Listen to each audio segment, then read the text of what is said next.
Assalamualaikum warahmatullahi wabarakatuh. Kami dari kelompok 3 akan membahas referensi B12 yang berjudul Ekonomi Makro Equilibrium, Permintaan dan Penawaran Agregat. Sebelum kelompok kami mempresentasikan, ada baiknya kita memperkenalkan anggotanya dulu. Yang pertama, saya sendiri Fitra Al-Fazari. Yang kedua, Ewaldus Owen Gurdo. Yang ketiga, Raden Ayu Wardah. Yang keempat, Gina Raudatul Jannah. Yang kelima, Muhammad Naufal Quraisy. Yang keenam, Nabila Aulia. Selanjutnya, yang akan membahas materi pertama yaitu Ewaldus. Silakan. Baik, terima kasih moderator. 1. Permintaan agregat, persediaan agregat, dan siklus bisnis. Siklus bisnis dihasilkan dari perubahan AD atau AS. Permintaan agregat atau AD mewakili total pengeluaran dalam perekonomian pada tingkat harga alternatif. Permintaan agregat dan siklus bisnis. Permintaan agregat adalah hubungan antara jumlah output yang diminta dengan tingkat harga. Peningkatan permintaan agregat diilustrasikan dengan pergeseran kurva AD ke kanan. Oke, selanjutnya. Siklus bisnis dan penawaran agregat. Oke, selanjutnya. Penawaran agregat adalah hubungan antara jumlah barang dan jasa yang ditawarkan dengan tingkat harga. Jika penawaran agregat meningkat dari AS1 ke AS2, tingkat harga equilibrium turun ke P1 ke P2 dan tingkat equilibrium PDB real naik ke Y2. Oke, selanjutnya. A look ahead. Siklus bisnis dihasilkan dari perubahan permintaan agregat, dari perubahan penawaran agregat, dan dari perubahan keduanya derajat penurunan PDB real selama resesi atau peningkatan selama ekspansi bergantung pada jumlah pergeseran kurva AD atau AS. Oke, selanjutnya. Faktor yang mempengaruhi permintaan agregat. Permintaan agregat adalah hubungan antara pengeluaran agregat atau pengeluaran total dan tingkat harga.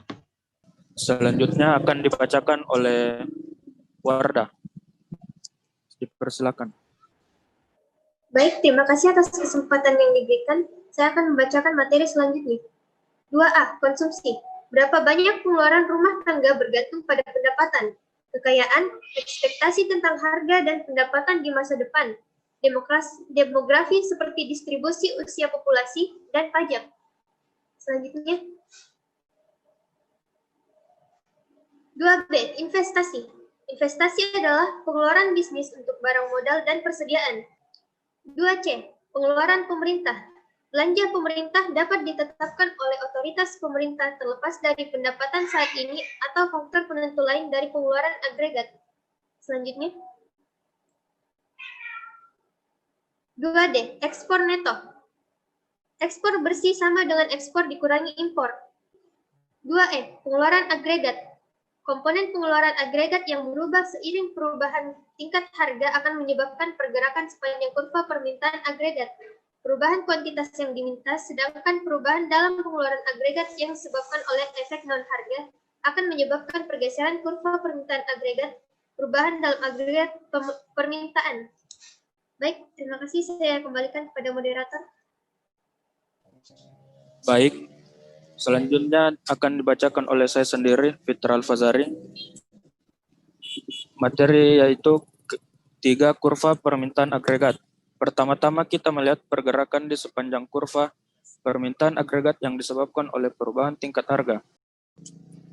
Perubahan kuantitas agregat yang diminta, pengaruh tingkat harga. Kurva permintaan agregat miring ke bawah seperti kurva permintaan. Sepanjang kurva permintaan untuk barang individu, harga barang tersebut berubah, sementara harga semua barang lainnya tetap konstan. Efek kekayaan. Individu dan bisnis memiliki uang, obligasi, dan aset keuangan lainnya. Daya beli aset ini adalah jumlah barang dan jasa yang dapat ditukar dengan aset tersebut. Pengaruh suku bunga. Ketika tingkat harga naik, daya beli setiap dolar turun, yang berarti lebih banyak uang dibutuhkan untuk membeli sebuah barang dan jasa tertentu. Saat harga naik, orang membutuhkan lebih banyak uang. Pengaruh perdagangan internasional. Saluran ketiga yang dilalui perubahan tingkat harga mempengaruhi kuantitas barang dan jasa yang diminta disebut efek perdagangan internasional. Selanjutnya akan dibacakan oleh Gina.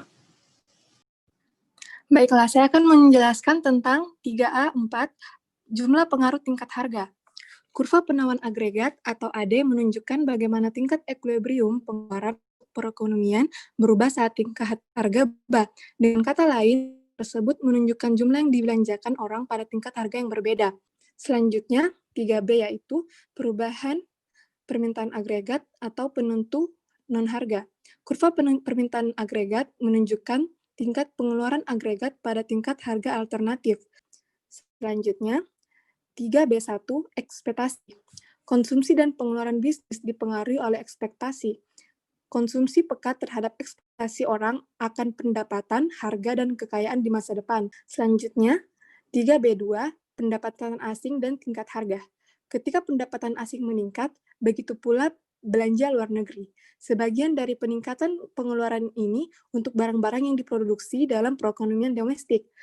Selanjutnya, 3B3, kebijakan pemerintah. Salah satu tujuan kebijakan makroekonomi adalah mencapai pertumbuhan ekonomi tanpa inflasi. Selanjutnya itu materi keempat, penawaran agregat. Kurva penawaran agregat menunjukkan kuantitas PDB real yang diproduksi pada tingkat harga yang berbeda. Selanjutnya, materi selanjutnya akan dibacakan oleh Noval. Persilakan. Baik, selanjutnya 4.A, perubahan kuantitas agregat yang disediakan. Pengaruh tingkat harga. Sepanjang kurva penawaran agregat, semua ditetapkan tetap kecuali harga dan tingkat harga adalah harga keluaran. 4.B, pasokan agregat jangka pendek versus jangka panjang.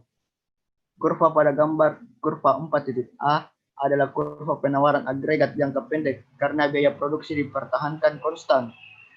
Selanjutnya 4B1, kurva penawaran agregat jangka pendek.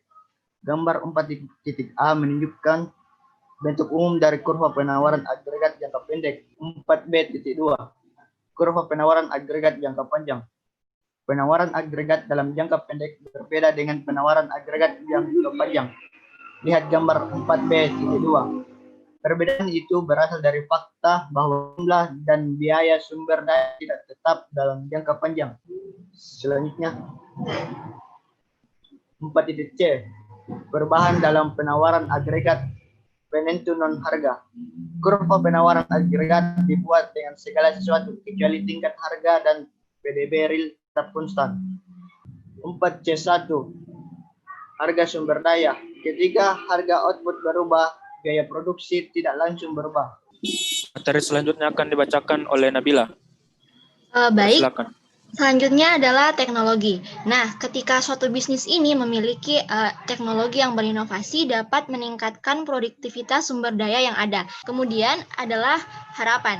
Nah, untuk memahami bagaimana ekspektasi dapat mempengaruhi penawaran agregat, kita bisa melihat dalam kasus kontrak tenaga kerja. Selanjutnya adalah pertumbuhan ekonomi, di mana pergeseran penawaran agregat jangka panjang. Jadi kurva penawaran agregat jangka panjang itu berbentuk vertikal. Kenapa?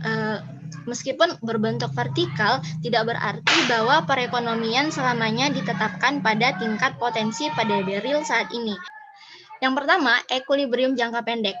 Nah, di bawah ini ada kurva yang dimana menunjukkan tingkat equilibrium dalam ekonomi hipotetis. Dan yang terakhir adalah equilibrium jangka panjang. Nah, di sini equilibrium permanen itu bukanlah, jadi poin 2 ini bukanlah equilibrium permanen karena penawaran agregat turun ke AS2, begitu biaya produksi naik sebagai respons terhadap harga yang lebih tinggi. Sekian dari kelompok kami. Saya mengucapkan terima kasih. Assalamualaikum warahmatullahi wabarakatuh.